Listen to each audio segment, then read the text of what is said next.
yes નામ ગાયત્રી છે અને હું એમ તો મને ખબર ન હતી પણ પહેલાં જ્યારે દીકરાનો અમે ચેકઅપ કરવા ગયા મને પ્રેગ્નન્સી હતી તો દીકરાનું ચેકઅપ કરવા ગયા તો ડૉક્ટર કીધું તમે કંઈ ખાતા નથી પ્રોટીન લેતા નથી તો તમને છે ને શુગર એકદમ હાઈ ચડે છે એમાં તમારું બચ્ચું છે ને એકદમ કમજોર છે ને પાછું તમે કંઈ ખાતા નથી તો તમારું ઇન્સ્યુલિન તમને ડૉક્ટરે ઇન્સ્યુલિન સજેશન કરે છે તમે લેવા તૈયાર છો ત્યારે એવો મૂડ હતો મારા માટે કે હું ઇન્જેક્શન લો હમણાં મારી ઉંમર જ નથી લોકોને ડાયાબિટીસ 50-60 વર્ષના પછી આવે છે તો તે સમય પછી ઘણી બધી પરમિશન લીધી અને પછી ઇન્જેક્શન ચાલુ કર્યા પણ ત્યારે એવું એ જ હતું કે ઇન્જેક્શન સેન્ડ થતા હતા પછી 8-10 વર્ષ થયા પછી બધું ડેમેજ થવા લાગ્યું અને મને ચક્કર બી આવી જતા હતા હું મારે 1 ફ્લોરથી 2nd ફ્લોર પર જાઉં ને એટલે હાફી જતી હતી પછી કંટાળી ગઈ હતી બહુ બધી જગ્યાએ ઓનલાઈન પણ મેં બહુ બધું કર્યું હતું પછી મને ગોડ મળે છે ને તો થેન્ક યુ સો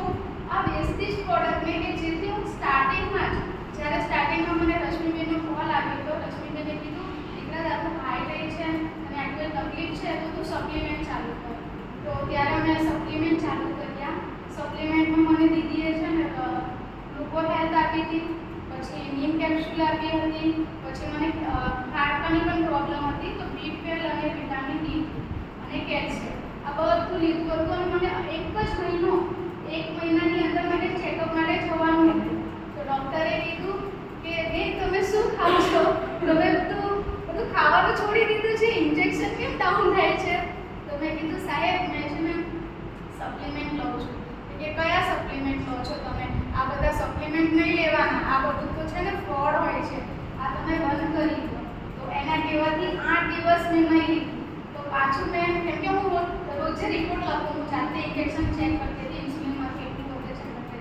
પછી ઘરે ગઈ અઠવાડિયું બધાને કે આજે મારું રિપોર્ટ કાર્ડ આ બંધ કરવાથી મને કેટલો લોસ થાય છે શું કરું ના તું આ ચાલુ કરી દે એટલે તારું કંટ્રોલમાં રહે કેમ કે ત્યારે મારું 102 103 જ લીધું અને ઇન્જેક્શન ચાલુ હતા અને પ્લસ સપ્લિમેન્ટ પણ લીધું તો મારું આટલું કવર હતું તો ડૉક્ટરે પછી ના પાડી તો મારું શુગર 400 450 સવારમાં ઉઠું એટલે 450 વધી જ જાય અને આપણને માઇન્ડ કામ ન કરે ને બધું પેઇન પણ બહુ થતું હતું તો પછી મેં દીદીને પાછો કોલ કર્યો કે દીકરા કંઈ નહીં મને બધાને બતાવવું જ હતું ને કે બતાવી દીધું ને હવે ચાલુ કરી દે તો પછી બબ્બે સવાર સાંજ બધાને બતાવી દીધું અને વધાવી અને શુગરને પાછો કંટ્રોલમાં લાવી તો ડૉક્ટરને પછી કીધું કે સાહેબ તમારા ઇન્જેક્શન ઘટાડો મારી સપ્લિમેન્ટ હું ખાઈને જ તો ત્યારે મને ઇન્જેક્શનમાં છે ને સવારનો ડોઝ મારો 16 હતો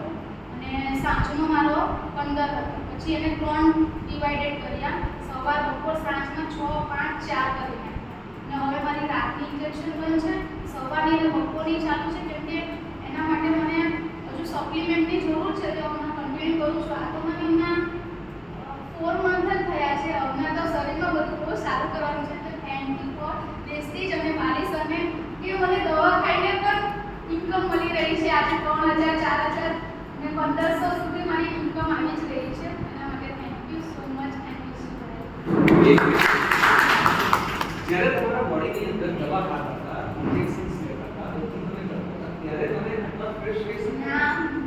6 વાગે 5 વાગે એટલે આમ બોડી બોલવા નહીં માંગે ચીડચીડી રહેતી હતી અને તમે આ હેલ્થ સપ્લિમેન્ટ લેવાનું સ્ટાર્ટ કર્યું તો અત્યારે તમે ફિટનેસ કરી રહી શકો છો યોગા કામ કરી શકો છો હવે હું મીટિંગમાં જાઉં છું ને તે બધા મને એમ કહે છે કે ગાયત્રી તારી બોલવાની સ્ટાઇલ બદલી ગઈ છે મેં કીધું અમારા વેસ્ટેજનું કમાલ છે પણ બોડી સપોર્ટ કરે છે કે તમે કેટલું જીવો છો ઇમ્પોર્ટન્ટ કેવું જીવો છો ઇમ્પોર્ટન્ટ